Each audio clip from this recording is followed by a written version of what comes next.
بسم اللہ الرحمن الرحیم۔ پیارے ناظرین السلام علیکم۔ زیڈ پی وائس چینل میں خوش آمدید۔ یوٹیوب فیملی کا کیا حال ہے؟ امید ہے سب خیریت سے ہوں گے۔ ویڈیو کو لائک اینڈ شیئر کریں اور چینل کو سبسکرائب کریں۔ آپ کی محبت کا بے حد شکریہ اور آپ کی فرمائشیں میں پوری کر رہی ہوں اور آپ کے تعاون کا بھی بہت بہت شکریہ۔ آج ذکر ہے حضرت ابراہیم بن ادم رضی اللہ تعالیٰ عنہ۔ ایک شخص برسوں آپ کی صحبت میں رہ کر جب واپس جانے لگا تو عرض کیا کہ اگر کچھ خامیاں یا برائیاں آپ نے میرے اندر دیکھی ہیں تو بیان فرما دیں تاکہ میں ان کو صحیح کرتا رہوں۔ فرمایا کہ میں نے تمہیں سدا نظر محبت سے دیکھا ہے اور عیوب پر صرف دشمن ہی نظر رکھتے ہیں۔ ایک دن کوئی مزدور دن بھر ناکامی کے بعد جب گھر کی طرف چلا تو آپ کے پاس آیا کہ آج اہل و عیال کو کیا جواب دوں گا۔ اسی عالم میں سربراہ کی ملاقات حضرت ابراہیم ادم سے ہو گئی اور اس نے عرض کیا کہ مجھے آپ کی حالت پر صرف اس لیے رشک آتا ہے کہ آپ تو آسودہ مطمئن ہیں، لیکن میں شب و روز مسائل میں مبتلا رہتا ہوں۔ تو آپ نے فرمایا کہ آج تک کی عبادات صدقات میں تجھے نظر کرتا ہوں اور تو صرف آج کی پریشانیاں مجھے عطا کر دے۔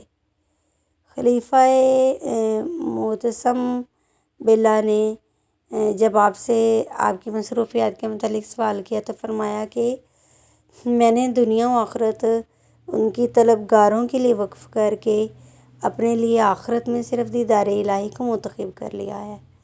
جب کسی اور نے آپ سے یہی سوال کیا تو فرمایا کہ اللہ کے کارندوں کو کسی بھی کام کی حاجت نہیں رہتی۔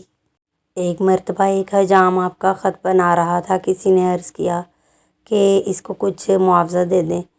چنانچہ آپ نے ایک تھیلی اٹھا کر اس کو دے دی، لیکن اسی وقت اتفاق سے ایک سائل آ گیا اور حجام نے وہ تھیلی اسے دے دی۔ یہ دیکھ کر آپ نے فرمایا کہ اس میں تو سونا اور اشرفیاں بھری ہوئی تھیں۔ تو اس نے کہا کہ اس کا علم تو خدا کو ہے اور یہ بھی معلوم کہ انسان دل سے غنی ہوتا ہے نہ کہ دولت سے، لیکن میں جس کی راہ میں لٹاتا ہوں اس سے آپ ناواقف ہیں۔ آپ فرماتے ہیں کہ یہ سن کر مجھے ندامت ہوئی کہ مجھے کیا سزا مل گئی۔ لوگوں نے جب آپ سے یہ سوال کیا کہ کیا حالت فقر میں آپ کو کبھی مسرت بھی حاصل ہوئی ہے تو آپ نے فرمایا کہ بہت مرتبہ، اور ایک مرتبہ میں کپڑوں اور بڑے ہوئے بالوں کے ساتھ کشتی پر سوار تھا کہ اہل کشتی میرا مذاق اڑانے لگے کہ گندے کپڑے ہیں اور بال بڑے ہوئے ہیں، حتیٰ کہ ایک مسخرہ بار بار میرے بال نوچتا اور گھوسے مارتا۔ چنانچہ اس وقت مجھے اپنے نفس کی رسوائی پر بے حد مسرت ہوئی۔ پھر اسی دوران دریا میں طوفان آ گیا اور ملا نے کہا کہ اس دیوانے کو دریا میں پھینک دو۔ جب لوگوں نے میرا کان پکڑ کر پھینکنا چاہا تو طوفان ٹھہر گیا اور مجھے اپنی ذلت پر بے حد خوشی ہوئی۔ آپ فرماتے ہیں کہ میں توکل کر کے ایک جنگل میں پہنچ گیا اور جب وہاں کئی روز قیام کچھ کھانے کو ملا تو مجھے خیال آیا کہ قریب میں ایک دوست رہتے ہیں، ان کے ہاں کچھ کھا لیا جائے، لیکن اسی وقت یہ تصور بھی آیا کہ اس طرح تو میرا توکل ہی کالعدم ہو جائے گا۔ چنانچہ ایک مسجد میں جا کر یہ کلمہ ورد کرنا شروع کر دیا، توکل علی الحی الذی لا یموت، یعنی میرا توکل اس پر ہے جو زندہ ہے اور کبھی نہ مرے گا۔ اس کے بعد ندائے غیبی آئی کہ اللہ نے متوکلین سے عالم کو پاک کر دیا ہے، اور میں نے جب سوال کیا کہ یہ ندا کیسی ہے تو ندا آئی کہ اس کو کسی طور پر بھی متوکل تصور نہیں کیا جا سکتا جو دوستوں کے یا کھانے پر ارادہ کرتا ہو۔ اور آپ اکثر یہ بھی فرماتے تھے کہ میں نے ایک متوکل سے جب یہ دریافت کیا کہ تمہارے پاس کھانا کہاں سے آتا ہے تو اس نے جواب دیا کہ یہ سوال تو آپ اللہ تعالیٰ سے کریں، میرے پاس تو ایسی بیہودہ باتوں کا جواب نہیں ہے۔ آپ فرمایا کرتے تھے کہ میں نے ایک غلام خرید کر جب اس کا نام دریافت کیا تو اس نے جواب دیا کہ آپ چاہتے ہیں کہ جس نام سے ہم پکاریں، جو چاہیں جس نام سے پکاریں۔ تو جب میں نے سوال کیا کہ تم کیا کھاتے ہو، تو اس نے کہا کہ آپ جو کھلا دیں۔ تو میں نے پوچھا کہ تمہاری خواہش کیا ہے؟ تو اس نے جواب میں کہا کہ آپ کی جو بھی خواہش ہو۔ غلام کو جن چیزوں سے ان چیزوں پر بحث نہیں کرنی چاہیے۔ یہ سن کر میں نے سوچا کاش میں بھی اللہ تعالیٰ کا یوں ہی اطاعت گزار اور غلام بندہ بن جاؤں۔ جب لوگوں نے آپ سے سوال کیا کہ آپ کس کی بندگی کرتے ہیں، یہ سن کر آپ لرزاں اندام ہو گئے اور زمین پر گر پڑے اور بہت دیر تک لوٹتے رہے۔ پھر بیٹھ کر ایک آیت تلاوت کی کہ آسمان اور زمین پر رہنے والے سب کے سب خدا کے سامنے بندے ہو کر آنے والے ہیں۔ اور جب لوگوں نے سوال کیا کہ زمین میں گرنے سے پہلے آپ نے یہ آیت کیوں تلاوت نہیں کی، فرمایا کہ میں خود کو اللہ کا بندہ کہوں تو وہ حق کے بندگی طلب کرے گا، اور جب بندہ ہونے سے منکر بھی نہیں ہو سکتا۔ پھر کسی نے پوچھا کہ آپ کے اوقات من مشاغل میں گزرتے ہیں، فرمایا کہ میرے پاس 4 سواریاں ہیں۔ جب نعمت حاصل ہوئی تو شکر کی سواری پر آپ کے سامنے جاتا ہوں، اور جب فرمان برداری کرتا ہوں تو خلوص کی سواری اور اس کے سامنے جاتا ہوں، اور جب معصیت کا مرتکب ہوتا ہوں تو ندامت اور توبہ کی سواری پر حاضر ہوتا ہوں، اور مصائب میں مبتلا ہوتا ہوں تو صبر کی سواری سے کام لیتا ہوں۔ آپ کا یہ قول یہ بھی ہے کہ جب تک بندہ اہل و عیال کو چھوڑ کر کتوں کی طرح گھوڑے کی کمر پر نہ لوٹے، اس وقت تک وہ مردوں کی صف میں شمار نہیں کیا جا سکتا۔ آپ کا یہ قول اس لیے بھی صحیح ہے کہ آپ نے سلطنت چھوڑ کر ذلت اور رسوائی اختیار کی، جس کی وجہ سے دولت فقر سے مالا مال ہوئے۔ اور کسی جگہ شیوخ کا مجمع تھا، جب آپ نے ان کے نزدیک بیٹھنا چاہا تو انہوں نے منع کرتے ہوئے کہا کہ ابھی تمہارے اندر سے وہ چیز نہیں ہے۔ یہ بات کتنی تعجب خیز ہے کہ ان شیوخ نے جب آپ جیسی ہستی کو قرب عطا نہیں کیا تو دوسروں کے لیے ان کا تصور ہوگا، اور خود ان کے مراتب کا خدا کے سوا کون اندازہ کر سکتا ہے۔ کسی نے آپ سے سوال کیا کہ دلوں پر پردے کیوں پڑے ہوئے ہیں، فرمایا کہ خدا کے دشمنوں کو اپنا دوست سمجھنے پر اور آخرت کی نعمتوں کو فراموش کر دینے کی وجہ سے۔ کسی نے آپ سے نصیحت کرنے کی خواہش کی تو فرمایا کہ خالق کو محبوب رکھتے ہوئے مخلوق سے کنارہ کش ہو جاؤ، اور بند کو کھول دو اور کھلے ہوئے کو بند کر دو۔ اور جب اس نے اس جملے کا مفہوم پوچھا تو فرمایا کہ سیم و زر کی محبت چھوڑ کر تھیلی کا منہ کشادہ کر دو اور لغویات سے احتراز کرو۔ حضرت احمد کا قول ہے کہ ایک مرتبہ حضرت ابراہیم ادم نے حالت طواف میں کسی سے پوچھا کہ جب تک اپنے اوپر عظمت و عزت اور خواب و عمارت کا دروازہ بند کر کے فقر و ذلت اور بیداری کا دروازہ کشادہ نہ کرو گے، اس وقت تک تمہیں صالحین کا مرتبہ حاصل نہیں ہو سکتا۔ کسی نے آپ سے نصیحت کرنے کی خواہش کی تو فرمایا کہ 6 عادتیں اختیار کر لو۔ اول، جب تم ارتکاب معصیت کرتے ہو تو خدا کا رزق اور مت استعمال کرو۔ دوم، معصیت کا قصد ہو تو خدا کی مملکت سے نکل جاؤ۔ سوم، ایسی جگہ گناہ کرو جہاں وہ دیکھ نہ سکے، اور جب لوگوں نے اعتراض کیا کہ وہ کوئی ایسی جگہ ہے نہیں جہاں وہ نہ دیکھ سکے جب تک وہ اسرار و قلوب تک سے واقف ہے، تو فرمایا کہ کیسا انصاف ہے کہ اس کا رزق استعمال کرو اور اسی کے ملک میں رہو اور اسی کے سامنے گناہ بھی کرو۔ چہارم، فرشتہ اجل سے توبہ کا وقت طلب کرو، پنجم منکر نکیر کو قبر میں مت آنے دو، ششم جب جہنم میں جانے کا حکم ملے تو انکار کر دو۔ اور یہ باتیں سن کر سائل نے عرض کیا، یہ تمام چیزیں تو ناممکنات میں سے ہیں، تو کوئی بھی ان کی تکمیل نہیں کر سکتا۔ تو آپ نے فرمایا کہ جب یہ چیزیں ناممکن ہیں تو پھر گناہ نہ کرو۔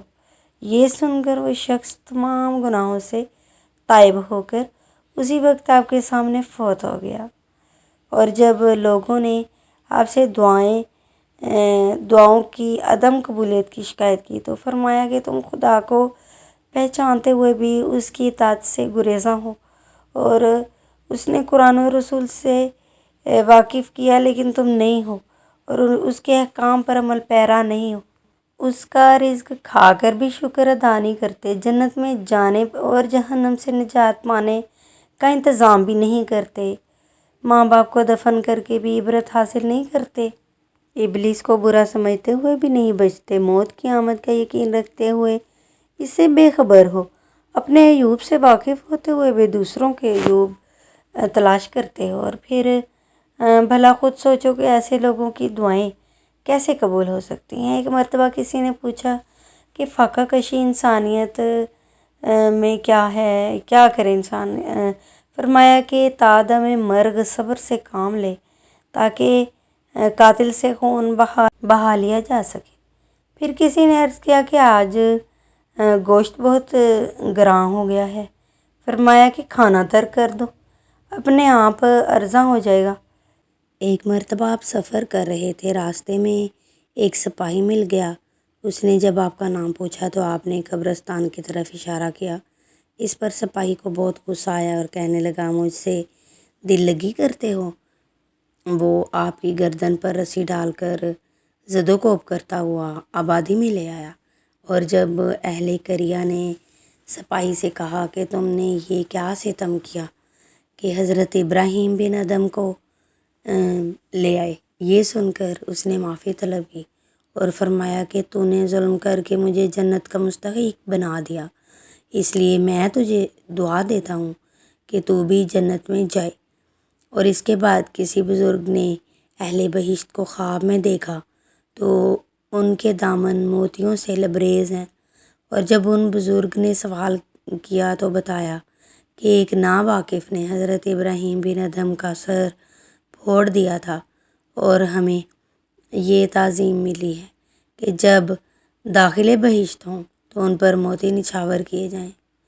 ایک مجذوب قسم کا شخص پراگندہ حال، چہرہ غبار آلود آپ کے سامنے آ گیا، اور آپ نے اپنے ہاتھوں سے اس کا منہ دھویا اور فرمایا، جو منہ ذکر الہی کا مظہر ہو اس کو پراگندہ نہیں ہونا چاہیے۔ اور جب اس مجذوب کو کچھ ہوش آیا تو لوگوں نے پورا واقعہ اسے بیان کیا، جس کو سن کر اس نے توبہ کی۔ پھر آپ نے خواب میں دیکھا کہ کوئی یہ کہہ رہا ہے کہ تم نے محض خدا کے واسطے ایک مجذوب کا منہ دھویا، اس لیے خدا نے تمہارا قلب دھو دیا۔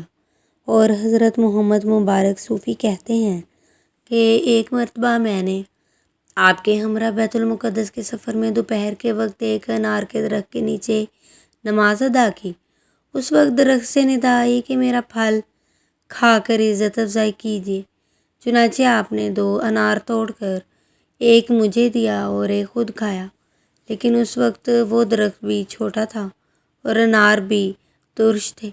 جب ہم بیت اللہ سے واپس ہوئے تو وہ بہت قدآور ہو گیا اور انار بھی شیریں تھے۔ سال میں 2 مرتبہ پھل دیتا تھا۔ اس کرامت کی بنا پر اس درخت کو رمان العابدین کے نام سے موسوم کیا گیا۔ آپ کسی بزرگ سے ایک پہاڑی پر مصروف گفتگو تھے کہ انہوں نے آپ سے سوال کیا کہ اہل حق کے مکمل ہونے کی کیا علامت ہے؟ تو فرمایا کہ وہ پہاڑ کو چلنے کا حکم دے تو وہ اپنی جگہ چھوڑ دے۔ یہ کہتے ہی وہ پہاڑ حرکت میں آ گیا۔ تو آپ نے فرمایا کہ میں نے تجھ سے نہیں کہا۔ وہ ٹھہر گیا۔ کسی بزرگ کے ہمراہ کشتی میں شریک سفر تھے کہ اچانک شدید طوفان آ گیا اور لوگ طوفان سے لرز گئے۔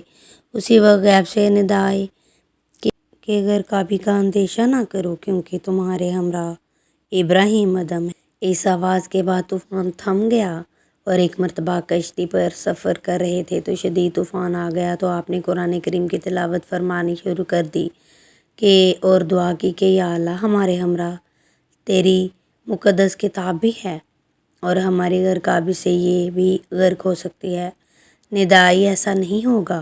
ایک مرتبہ آپ نے کشتی پر سفر کا قصد کیا تو ملا نے کرایہ طلب کیا۔ اس وقت آپ کے پاس کچھ بھی نہیں تھا تو آپ نے نماز پڑھ کر دعا کی یا اللہ یہ ملا کرایہ طلب کرتا ہے۔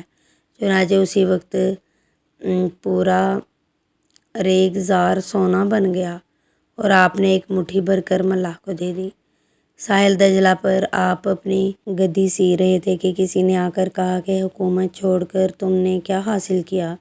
یہ سن کر آپ نے اپنی سوئی دریا میں پھینک دی تو بے شمار مچھلیاں اپنے منہ میں سوئی کی ایک ایک سوئی دہانے میں لیے ہوئے نمودار ہو گئیں، لیکن آپ نے فرمایا کہ مجھے تو اپنی سوئی درکار ہے۔ چنانچہ ایک مچھلی آپ کی سوئی لے کر آئی تو آپ نے سوئی لے کر اس شخص سے فرمایا کہ حکومت کو خیر بات کہہ کر ایک معمولی سی شے حاصل ہوئی ہے۔ آپ نے کنویں سے ڈول نکالا تو ڈول سونے سے لبریز نکلا تو آپ نے اسے پھینک کر پھر ڈول نکالا، ڈول چاندی سے بھرا ہوا نکلا۔ تیسری مرتبہ آپ نے کہا کہ یا اللہ میں تو پاکیزگی حاصل کرنے کے لیے پانی کا خواستگار ہوں، میری نگاہوں میں سیم و زر کی کوئی وقت نہیں ہے۔ سفر حج کے دوران آپ کے ساتھیوں نے عرض کیا کہ ہمارے پاس خورد و نوش کا کوئی انتظام نہیں، فرمایا کہ خدا پر بھروسہ رکھو اور اس درخت کی جانب دیکھو، اس وقت وہ پورا سونے کا بن چکا ہے۔ تو آپ کچھ بزرگوں کے ہمراہ کا قلعہ کے نزدیک پڑاؤ ڈال کر آگ روشن کرنے لگے۔ کسی نے کہا کہ اس جگہ آگ اور پانی دونوں کا انتظام ہے، لہٰذا کہیں سے جائز قسم کا گوشت مل جائے تو بھون کر کھائیں۔ تو آپ نے فرمایا کہ اللہ کو سب قدرت ہے، مشغول نماز ہو گئے۔ اس وقت کہیں سے شیر کے دہاڑنے کی آواز آئی تو تمام بزرگوں نے کہنا شروع کر دیا کہ ایک شیر ہماری طرف آ رہا ہے، اور پھر ایک گورخر کو پکڑ کر ذبح کیا اور سب نے کھانا کھایا اور تب تک وہ شیر آپ سب کی نگرانی کرتا رہا۔ آپ کے انتقال کے بعد پورے عالم نے یہ ندا سنی کہ آج دنیا کا امن فوت ہو گیا۔ اس کے بعد آپ کے انتقال کی اطلاع ملی، لیکن آپ کی گمشدگی کی وجہ سے نہ تو یہ معلوم ہو سکا کہ آپ کا مزار کہاں ہے اور نہ یہ کہ آپ کا انتقال کس جگہ ہوا۔ بعض حضرات کا خیال ہے کہ مزار بغداد میں ہے اور بعض کہتے ہیں کہ حضرت لوط کی قبر کے نزدیک شام میں ہے۔ مزید اچھی ویڈیوز دیکھنے کے لیے دیکھتے رہیے ZP وائس۔ آپ کی محبت کا بے حد شکریہ اور چینل کو سبسکرائب کر لیجئے، ویڈیو کو دوستوں کے ساتھ شیئر کیجئے۔ اگلی ویڈیو تک مجھے دیجیے اجازت اور اپنا بہت سا خیال رکھیے۔ اللہ حافظ۔